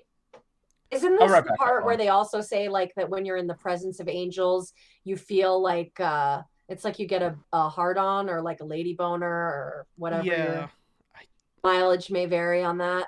Um, which is like they kind of just drop it in and they're like, this is how we know that they're cloaking these folks and keeping them off the radar. And this is kind of one of those moments where I'm like, we could have taken some less time in other parts of the movie and actually like worked in the mythology of this a little bit more, because it just sort of seems like info dumping for the sake of getting it in there. And It that's like an interesting thing. Like that's an interesting concept. Like when you're around a real angel, you feel like turned on because it's like the Holy Spirit. Do you think they could also explain why, the random flirting Yeah. with Well, he was Bethany? saying, yeah, yeah, yeah. No, but he was basically saying that the reason she didn't feel that is because they were cloaked or something. Oh, There's like a throwaway line in there with that. So I don't. yeah. I think she was just straight up flirting because it was just meant to be like a sad sack meets another sad sack, and then we put booze on it and things happen.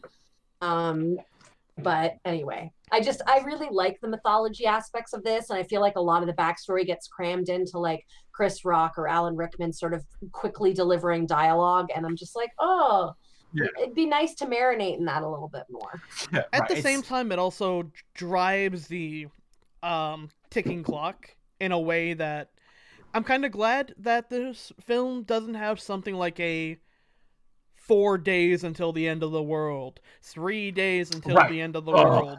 There yeah, is no like ticking clock, even though there absolutely is a ticking right, clock. I Yeah, kind of feel that it's the by yeah. that feeling of like by having Rufus and Metatron and all these characters kind of being like a no time to explain, we gotta fucking go. It right, brings a sense of urgency without beating you over the head with it. right. Yeah. I mean, I feel like you can have both, but sure. Yeah. Yeah. I think again, this is also supposed to be a comedy, and the minute you have like the countdown, it's just like. I Um, mean, the And also like countdown is Cardinal Glick blessing the yeah, church. So right. anytime they mention or refer to that happening and when that's going to happen, that's our marker.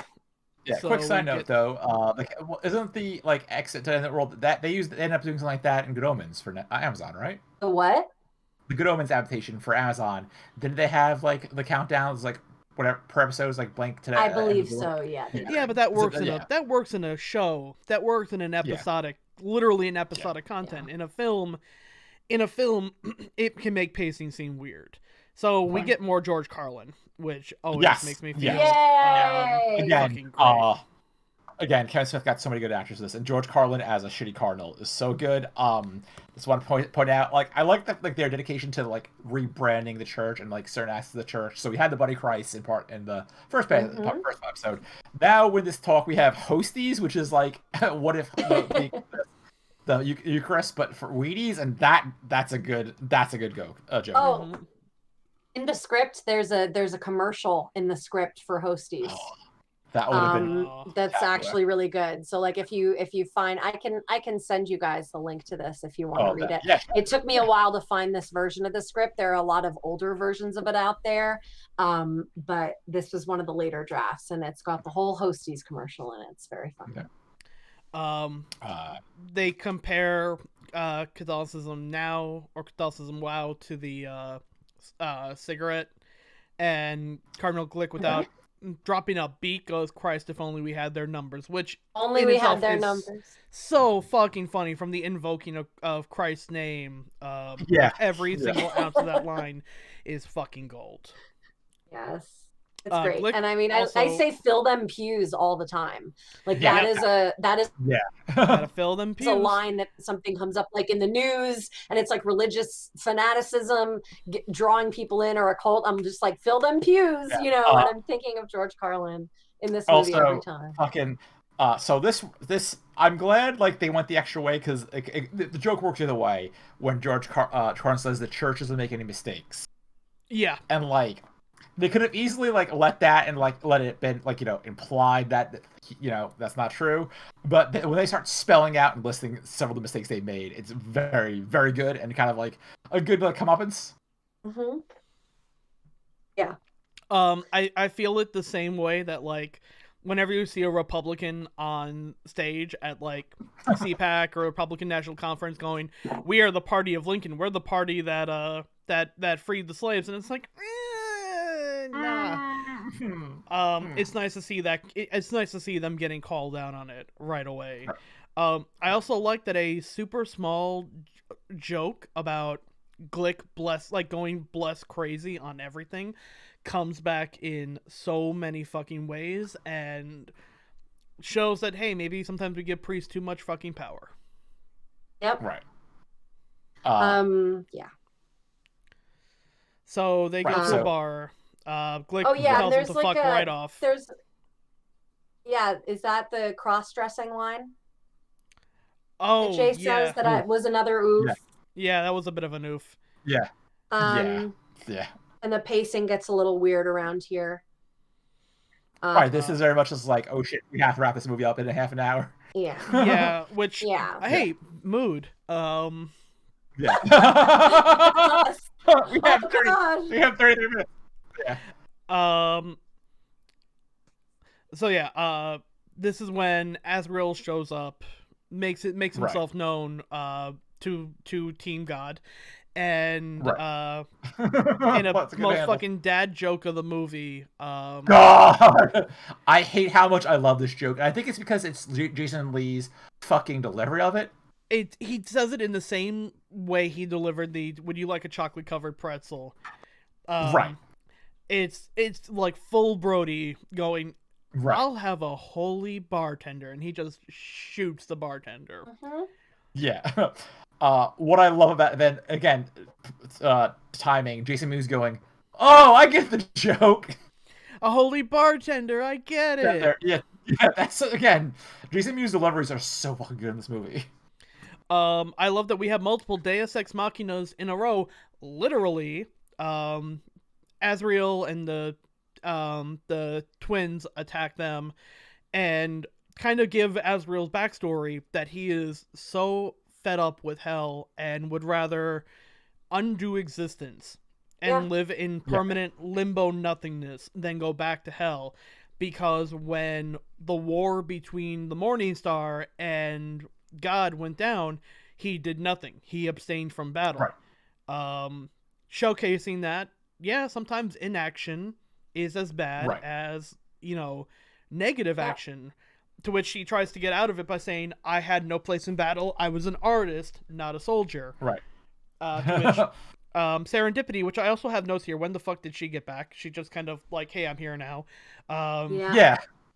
Serendipity. I'm not complaining, but Serendipity says, well, uh, Elvis was the king. Elvis was an artist, and he participated in war. That's why he's a king, and you're a schmuck. Elvis also kind of sucks just a little bit, but that's a story Right. for another day. Yeah. Yeah. The yeah, it's a weird it's like I'm sure Kevin Smith had Jack Kirby's name on there at some point, and then people were like, "Who the fuck is Jack Kirby?" Because this was 1999, which that's a different, also a different talk for a different day. So the more crowd friendly Elvis, but yeah. Anyway, so I like that Azrael is actually kind of a smart villain. I've seen Yeah. way too many Yeah. Bond movies. It has a, right. you could almost tell he wanted to include the Watchmen I did it 35 minutes ago Yeah. somewhere Yeah. in that conversation. Right. Yeah. Yeah, I've seen too many Bond films to know. There's great dialogue in this scene, and everyone's doing their damnedest. The directing and the pacing is really, really off for me here through this Yeah. whole scene. I would say from like the movie on, it's just weird. Yeah, it's just, it gets very strange, and like just there are too many beats between things. Like when Serendipity's like, "Oh, I have something in my eye," and he's like, "Who's being childish now?" It's just like it needs to speed up in places. It just Right. it's too like everybody's. It's almost like we can see Kevin Smith being like, "You get it?" Like after Right. each beat, and it's just kind of Mhm. like, huh. I mean, I It- feel like possibly this is a victim of test screenings or something. Yeah. That like Mm. that, or that at some point in the editing process, someone came in, the powers that be, and were like, no, it's not reading clearly enough, and so he really had to like punch it, and it sort of Right. lost some of the magic. Because I mean, the interplay between Azrael and Serendipity is wonderful. The Right. the stuff with her and Silent Bob is great. Azrael just like monologuing is great. Right. Talking about like nothingness is preferable. Like F this. Right. Like I don't want to exist anymore. Like it's bleak as hell and great. Right. But also, like, I guess it's better than rotting in hell. I also love him is going, I'm gonna turn on the TV, and then Jay goes, "Oh shit, it's Davy and Goliath on," which again, yeah, that's a very fucking like, good line. Not knowing what the fuck is going on, like he's the one constant of this entire like constant good thing in this fucking like last half of the movie is just Jay obviously not knowing what the fuck is going on, but also just like killing it with everything he says. Cardinal Glick also on television gives a line, "It's true she's a Protestant, but we're not going to hold that against her." Yeah. As well as when the killing begins, I'm not a man of faith, but I'm inclined to agree with them. From what is it? Which Hicks is it now? Oh, Right. Yeah. I think it's Grant Hicks. Let me see. It's Grant Hicks. Yeah. Gil Hicks is Mallrats. This is Grant. Yes. So, seeing that Serendipity's eyeing the putter, Cardinal Glick's putter, right. She kind of gives Silent Bob the, hit him with it, and Azrael, showing that, like, I'm gonna give you the first shot, takes off his suit jacket and literally rips open his polo with one finger. And that's when I found out that he had a white suit and a white polo on underneath, which is a fucking terrible look. Don't do that. Yeah. There's and then fucking whack, one hit KO. Right. I love this effect too. This is a wonderful effect, and the soundtrack that kicks in behind. What is it? The music that they can't hear. What is it, dude? Non-diegetic. Yeah. Yes. This is non-diegetic sound of like kind of like the bees buzzing, and his chest caving in, and it's all black. It's great. It gets me every time when I see it. I'm like, that's a damn good effect. Like, yeah, that CGI has aged looks super like well. pudding. It's just great, and it's creepy and unsettling, and his whole chest caves in, and I'm like, oh, I wish the design on like the Golgothan and like other things would have been a little bit better. Yeah, this aged much better. It also makes Silent Bob 3-0 against the Divine. Yeah. So which Jeweler Bob, Yeah. Divine intervention. Silent Bob's an instrument of God? No, but the putter is. I don't know about that. I think Silent Bob is. think he might be an instrument of God. Yeah. Another one of my favorite lines. So what they end up doing is they have Bethany bless the water, turn it into holy water, Right. and drown the teens in Yes. it. And Yes. while just Rufus and Serendipity are just like holding them under, Jay goes fucking full like torture waterboarding even after he's dead. He's just holding him Right. like full in. Settle down. Which brings Jay record against teens to a impressive 2-1. Yeah. Yep. No, that's a wonderful. I mean, there's so many great like ideas in this whole scene. It's just awesome. I mean, the from when the chest caves in to grabbing them to putting them in the holy water, that is great. It's like peak Dogma scripting. I mean, like, I read this script online. I don't know if it was the version that I was referencing, like the fifth draft, but it kept getting delayed in when it was going to be released, and I caved and I read the script, even though Kevin Smith at that time was like asking people not to. I read it, and I felt bad about it. But I loved this script. I like fell in love with the script. And this was one of those scenes that I read and I'm like, this is genius. And I had the same feeling as you, Chris, about like, oh my God, it's like really good omensy. It's like, right. It's really smart and it's Kevin Smith and it's silly. So it won't take itself too seriously.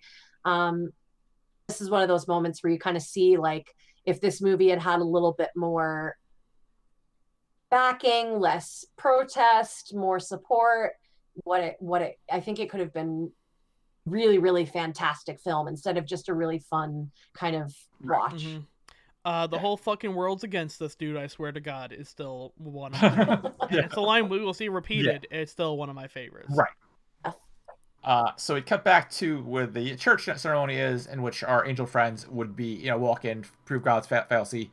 Poof goes the universe, and hey, kids, another massacre. But this time, it's the men doing the murders. Also, super grisly. Like, holy shit. Like, I'm so fucking numb to like violence because like most movies these days are CGI. This is not. We didn't like CGI wasn't as good back then, so this is some good practical effects murder stuff. As well as a very good score by Howard Shore.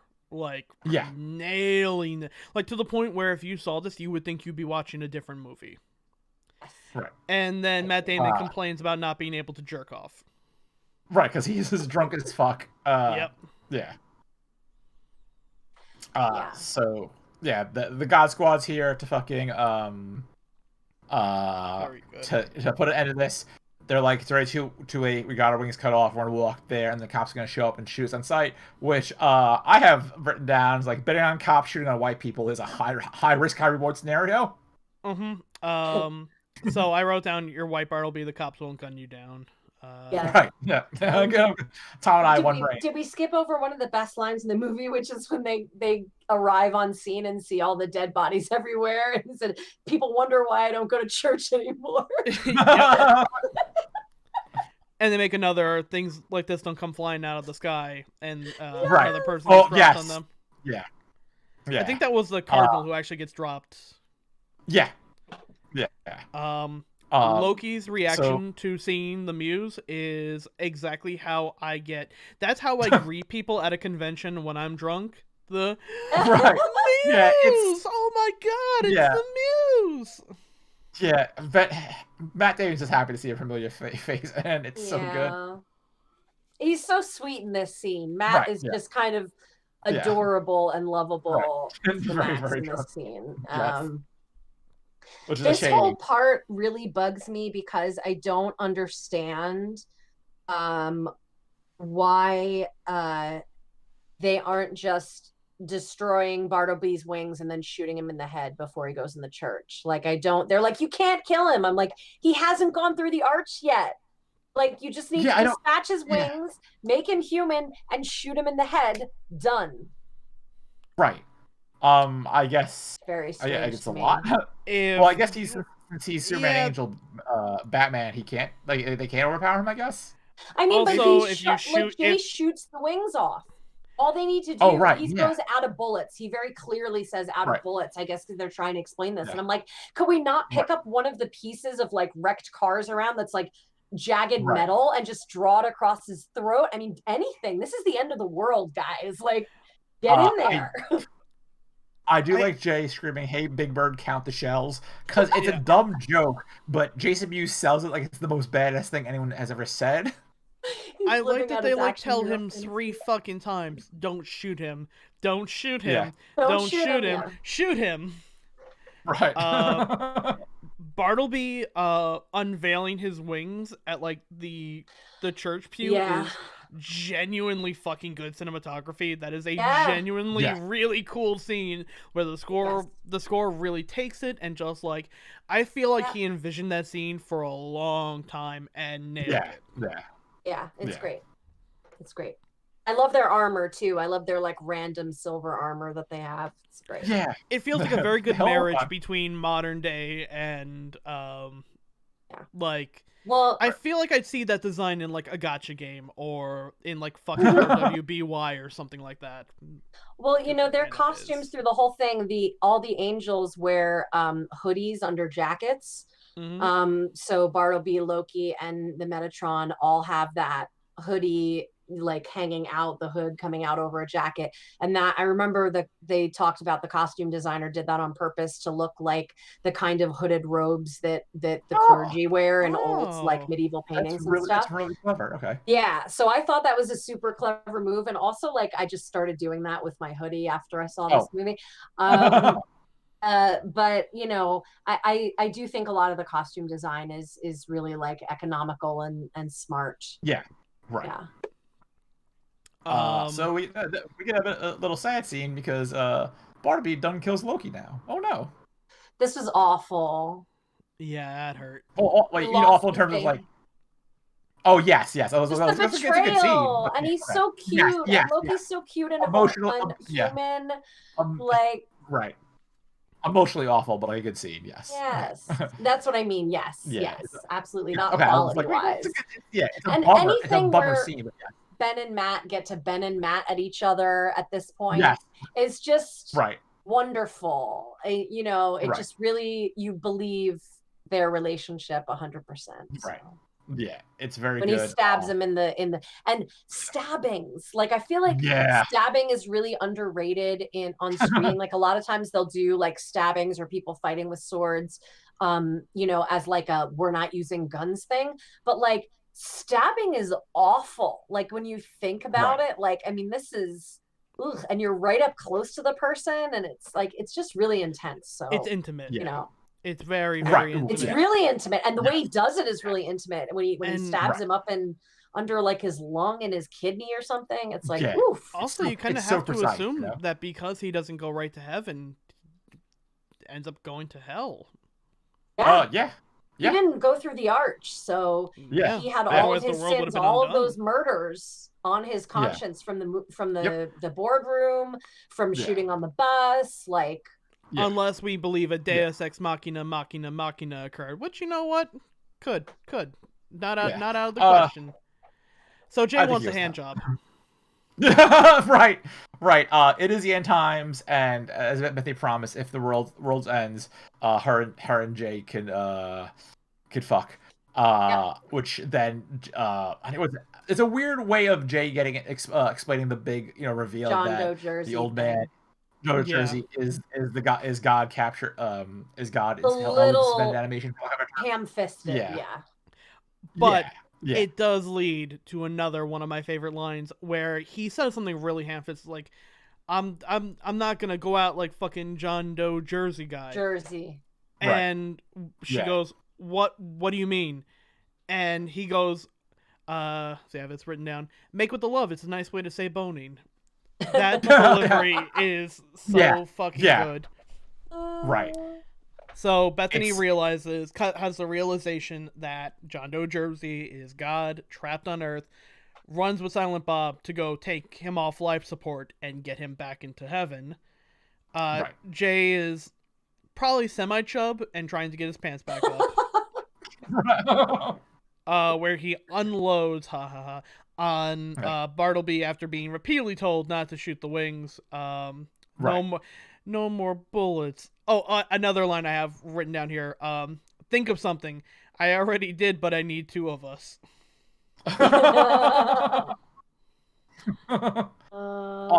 This scene. So they get to the hospital near the shore to free God. This scene's a little weird, where they pull out they take God off life Before Like, we even get there, Chris, I'm yeah. sorry. No worries. They walk up to the hospital and literally everyone is screaming and running out of the hospital, and the voiceover like on the PA is like, "This is the apocalypse," like, Yeah. Right. Evacuate. How would they know? Yes, I'm just like, Right.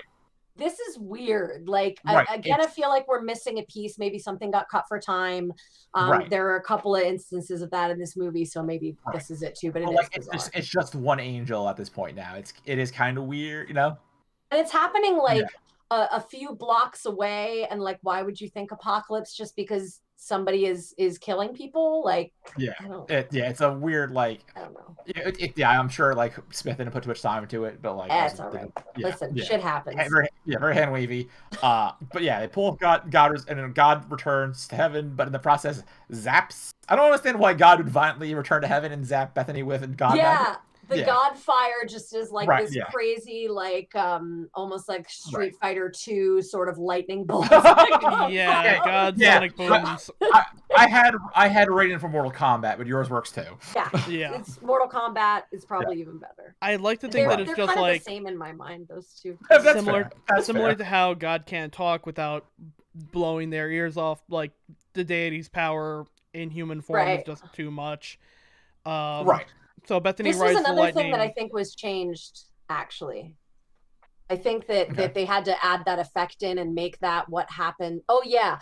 Originally at the hospital, Bethany gets killed by one of the Stygian triplets. Oh. Not God's lightning bolt. That makes a little more sense. Yeah. Because he's like, why didn't it strike Silent Bob? Just her. Yeah, Anyway, bad luck. Bad luck, Bethany. Right. Bartleby's laughter after his wings get shredded is really fucking good. Just like like you get reminded, like Affleck has done a really great job in this movie, but he's done a very good job of being like, you know, relatively calm with a couple of really big blow up moments, and this is like his like big, like, it would normally feel like anyone else would be chewing the scenery, but you really genuinely feel him. So he makes a fucking tackle to the pew, to the archway, and in she comes. A very relieved deity. I'm just gonna read my notes, two notes back to back here. Bow down, stupid. And Alanis Morissette as God is the most primo A+ chef's kiss goddamn best casting on the planet. A compassionate God who also does what she needs to do. Yeah. Right. Well, you got Bethany's right. God is a lady. Two, Alanis Morissette. Again, I'm not sure you two, but when I saw this movie, I had no idea that she was in this movie and going to play God. So I was pleasantly surprised. Oh no, I did know, but yeah. I think originally they were looking for Emma Thompson, but I love this Alanis Morissette. And I think Alanis was going to have a bigger part in the movie, and then she could only do something small, and so they put her at the end. Wasn't ironic, don't you think? Judge to think. And then Ben breaks down and feels yeah. He does, and as a result, he gets black bolted. That's the way I describe him getting his fucking head blown off. Which again, super gory scene. Like, I like that he says thank you when he realizes she's about to kill him. That's some interesting dom sub situation there. We're going there. Wow. Okay. It really is, though. I mean, he immediately drops to his knees. She's looking at him disapprovingly, and she puts his hand to his head, and we know what's going to happen, and he knows what's going to happen, and he says thank you with tears falling. Right. Again, going back to what we talked about last week of, you know, the airport scene of, you know, two people seeing each other after a long period of time, and that, you know, letting things go and trying to find that spark of seeing them again for the first time in forever, which is really what he's been fighting for this entire time. Also, anyone who isn't dead or from another plane of existence would do well to cover their ears right about now. I love that without even needing to say a word. Both Rufus and Serendipity just grab Jay and slam his head to the ground. Yeah. Yeah. What the fuck happened to that guy's head? I want to see the blooper reel from that scene so fucking bad. Yeah. Yeah, Jay reaction to everything, because again, Jay has no idea what the hell's going on for the most part, and him just losing his shit is just like, oh, it's Get the again, fuck Jason off Mewes me. is yeah, the one constant in this late half is that Jason Mewes is amazing as Jay, but also the worst. Yes. Yes. Uh, You know, then she kind of like looks around and sees all the dead people and is sad in her heart about that. And this part kind of just upon reflection, she sort of like, you know, smiles and blinks, and then suddenly everything is fixed. Right. You know, all the bodies are gone, everything's cleaned up. And I'm kind of like, you know, seems to imply that God can just clean up massacres. Right. Maybe just the divine kind, but this kind of opens a weird door when you Right. think about all of Well, the fucked up things that have happened Mhm. here's my in question. history.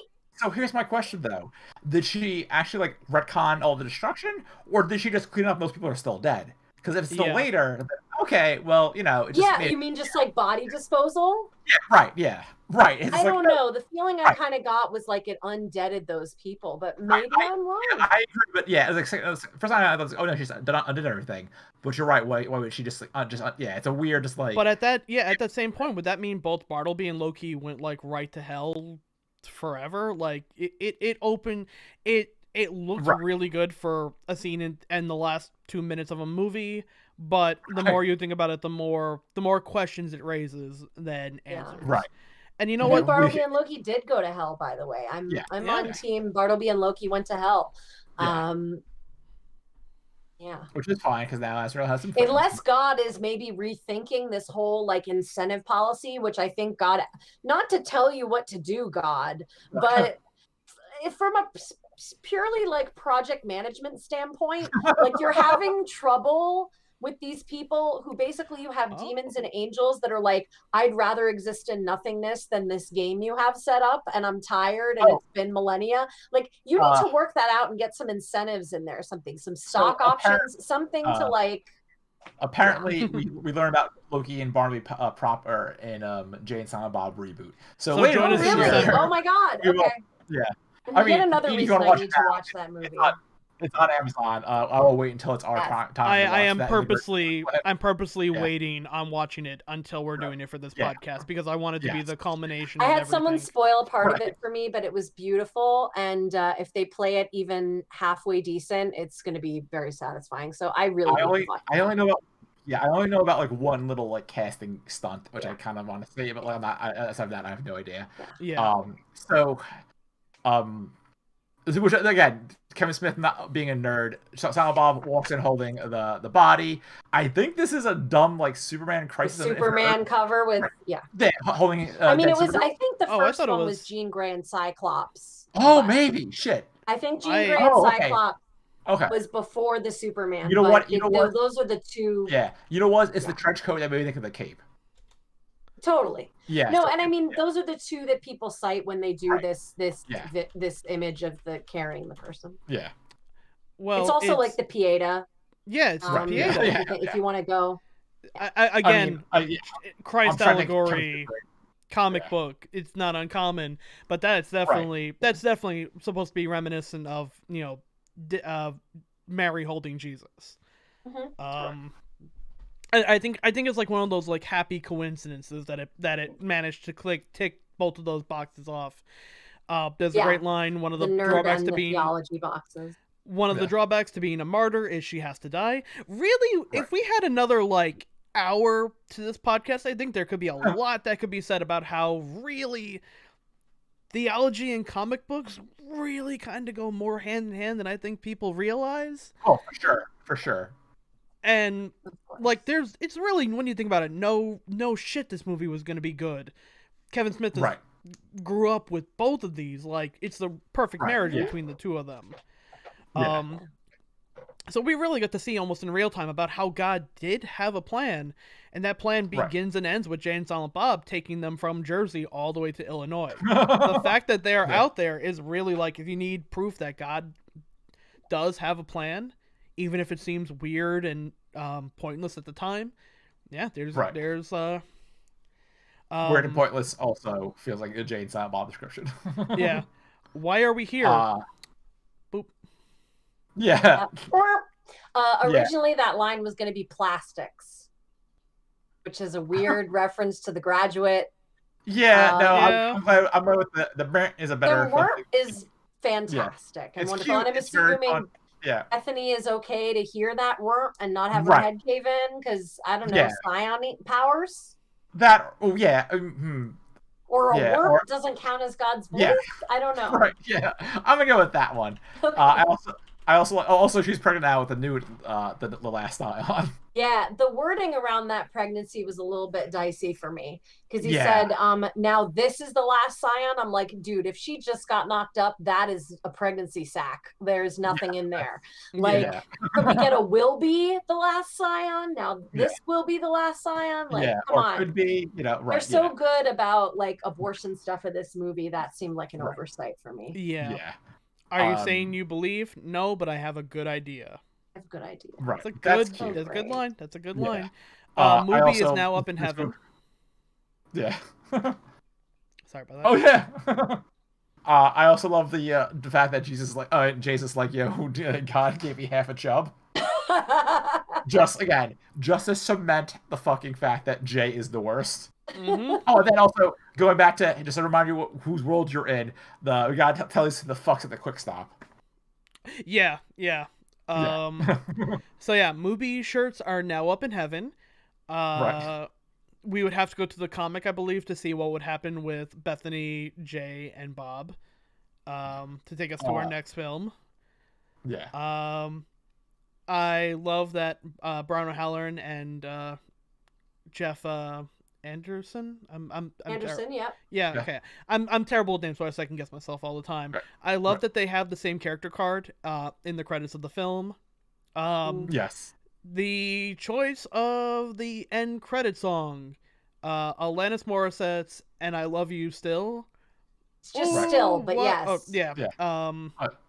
What a perfect choice to end it on. She wrote it for the movie. Yeah. Oh. Yeah, she wrote it for the movie. I love this song. I put this on a mixtape and gave it to like the head of the church my mom was going to at the time, and was like, "You need to listen to this," because I thought it was so brilliant. Right. And the sentiment of it is so right on. Okay, I actually didn't know she made made it for the movie. I thought it was. Yeah, she wrote it for the movie. That's why she says, there's a line in there, "I'm your prophets and your prophets." Oh. Ah, okay. Oh, okay. So that's a good word. Good wordplay. I like that. Mm-hmm. Well, I have 2 notes for the credits. That's what they say about Jay and Bob, is that they'll make reference to being a prophet, and he says, "I can make myself a prophet." Like, so. Right. Yeah, she did that for I have 2 notes I want to read for the 3, but I'll get these right now. 1, Jay and Silent Bob will return in Clerks 2, Hardly Clerking. Once again, one, that's a good title. I'm sad that when we got it wasn't called Hardly Clerking. 2, no, Jay and Silent Bob will return, but they would not return. They would return much sooner, and Jay and Silent Bob Strikes Back. Which we'll get into in a few months. And then the other one is, I like what the shilling that happens. It's like they mentioned the graffiti design, T-shirts, the Oni comics, and Jay and Bob's Secret Stash in New Jersey. Yes. A paragraph of Kevin Smith whoring himself out. And again, I am not here to bury Kevin Smith. I am here to praise him. Yeah. And that is some impressive shilling that I am here for. Hey man, I got your own booster. I got a kid to put through college, okay? Yeah, right. It's very good, and I'm like, not here to fucking judge Kevin Smith. Dude has bills to pay, and he didn't know how this movie was gonna go, but loved it. I like the line. I like his note to Muse and the thanks. See, sober living paid off. This would be quickly turned around in Jay and Silent Bob Strike Back. So Clerks too. I guess before we put Dogma to bed, we should talk very, very, very briefly, just because we are coming up almost perfectly on the 2-hour mark, about the controversy of the film and Kevin Smith's response to the controversy of the film.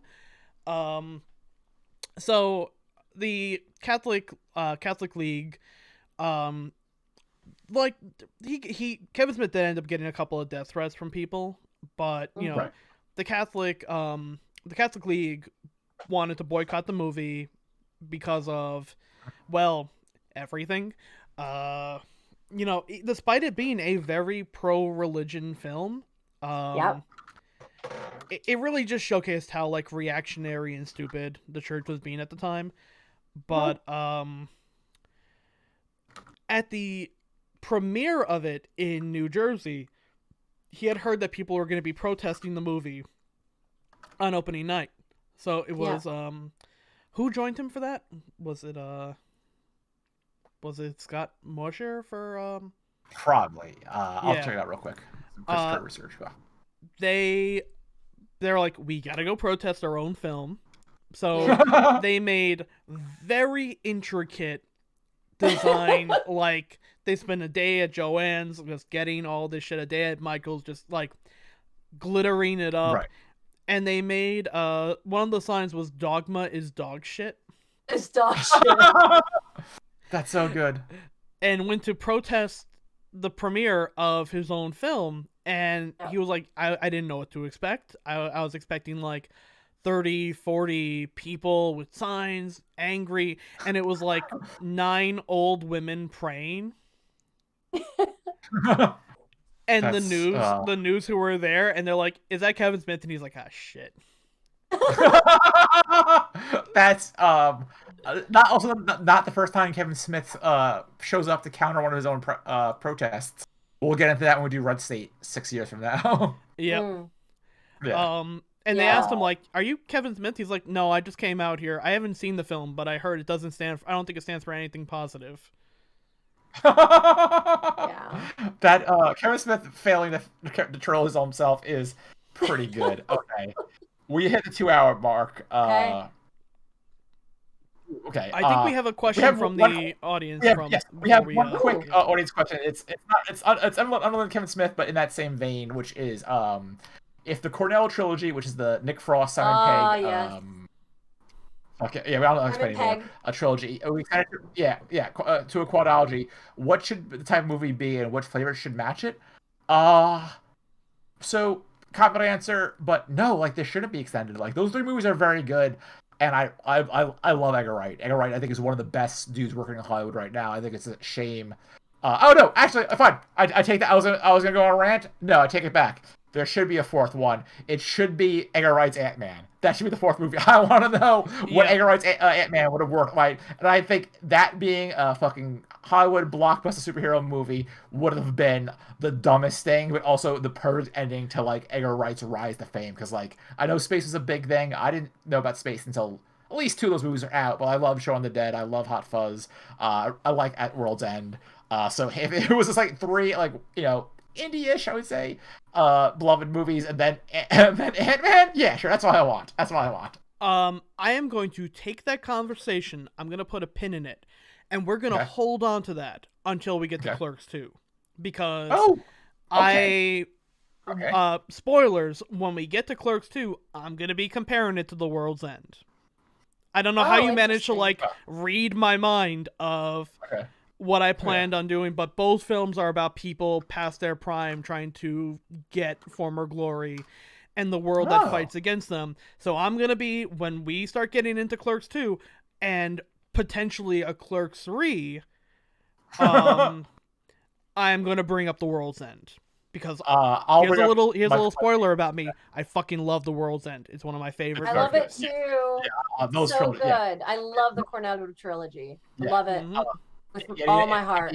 Any impact on that question? I don't think he was saying, should they extend the Kevin Smith verse longer or the Cornetto trilogy? Oh, Cornetto trilogy. Cornetto trilogy. Yeah, I would say no, just because I think leave well enough alone.